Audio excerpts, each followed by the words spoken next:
Mayong adlaw, ako si Jay Sandoval ug kini ang Sun.Star Pilipinas.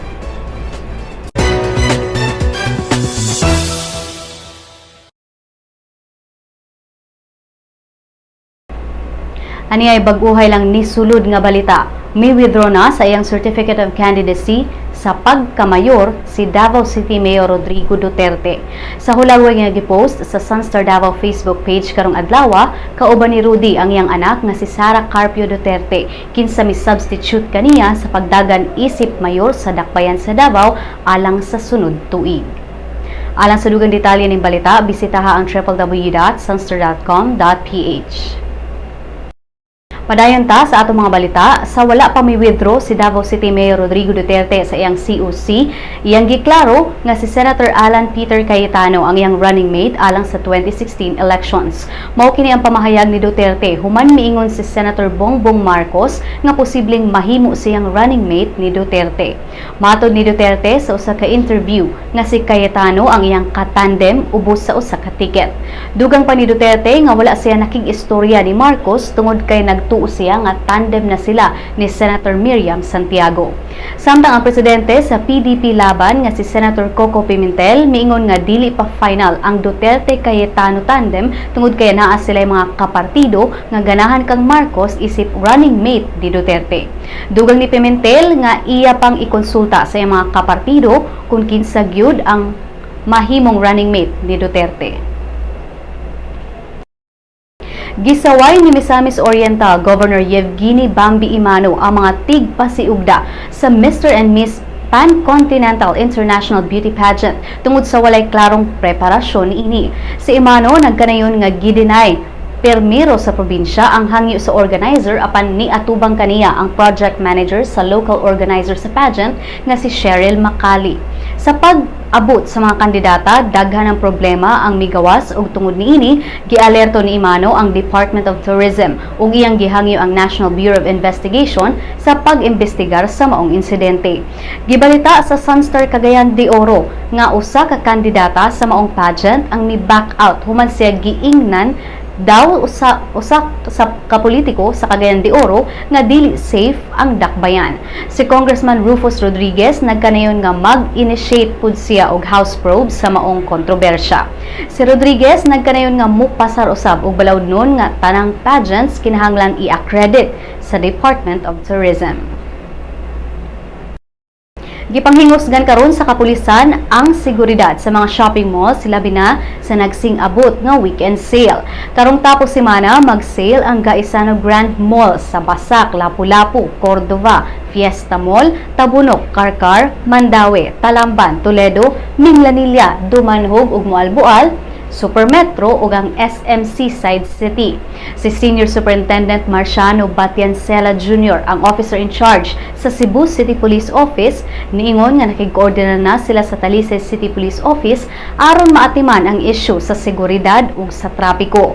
Nanawagan si Batiancela sa publiko nga padayong magbinantayon samtang magsuroy-suroy sa mga malls. Midugang si Batiancela nga kung adunay mga katingalahang tao nga ilang mabantayan, i-report gyudayon sa kapulisan.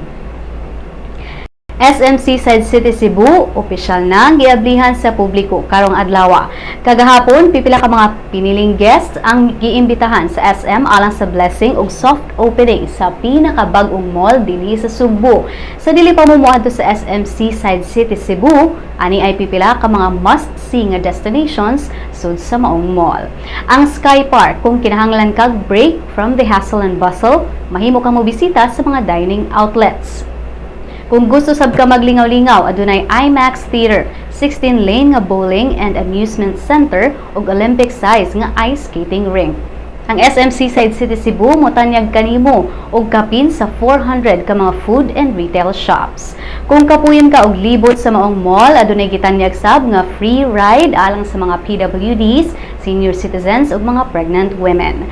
Ang SM Seaside City Cebu nahimutang sa South Road Properties dinhi sa Sugbo. Ug ganaya ang mga balita gikan sa ubang bahin sa nasud.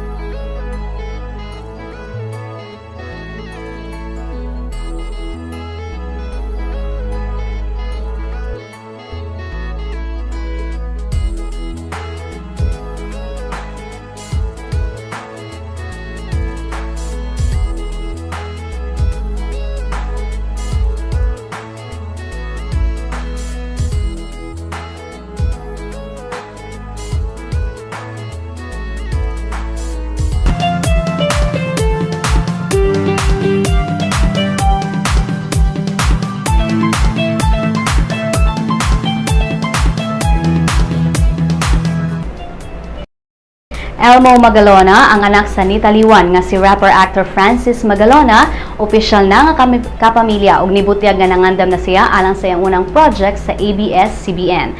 Kagahapon lang si Elmo may pirma na og kontrata sa ABS-CBN ug kauban niya sila si Dreamscape Business Unit Head Deo Endrinal, ABS-CBN Free TV Head Cory Vidanes, ABS-CBN Chief Operating Officer Carlo Katigbak, TV Production Head Laurenti Jogi ug ang iyang inahan nga si Pia Magalona.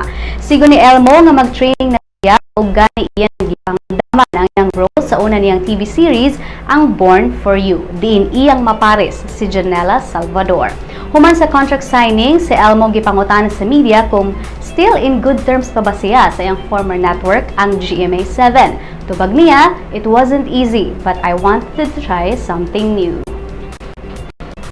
Alang sa uban pang showbiz chika, bisitaha ang celebrity.sunstar.com.ph. Follow po mi sa Twitter at Sun.Star Showbiz. Ania ang balor sa dolyar gikan sa Bangko Sentral ng Pilipinas.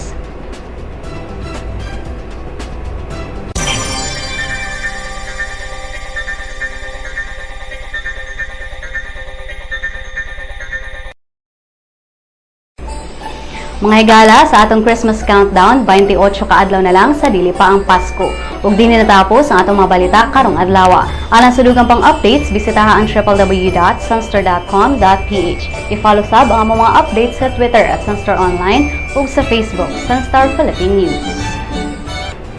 Ako si Jason Doval ug kini ang Sun.Star Pilipinas.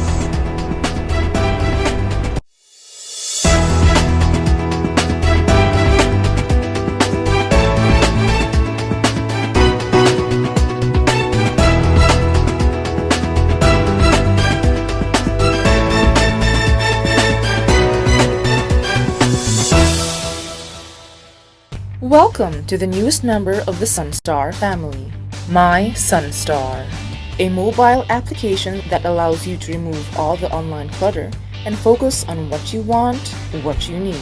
To enjoy our latest edition, you must have an Android device, a mobile phone or tablet. Go to the Google Play Store, type My Sun.Star in the search box. Click on Search. Once brought to the application, click on Install. Wait. When download is complete, click Open. You will be brought to the login page. You may use your Facebook or Google Plus account to register. If you are already logged into your Facebook, registration is automatic. Next, select your interest. Click on at least 3 categories and at least 1 location like Cebu or Davao or any of the cities in the Sun.Star network. When you're done, click on Done. Great selection! If you do not select any category or location, you will automatically be brought to the News Bits section where you can find, in one glance, a list of news of the day that you should know.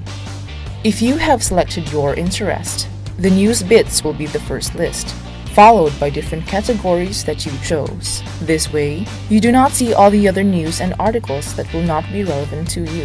What you see is what you want. If you want to add more categories, click on the menu icon on the top left. Choose My Interests. Select again. You will also see in the menu information prepared specifically for the mobile app. These are Lotto, classifieds on jobs and properties, and obituaries. What makes My Sun.Star different from the Sun.Star website and the responsive mobile site is its customization feature. You be the judge of what is news to you. This app will also be available soon on the Apple Store, so those with iPhones and iPads can enjoy My Sun.Star. Thank you!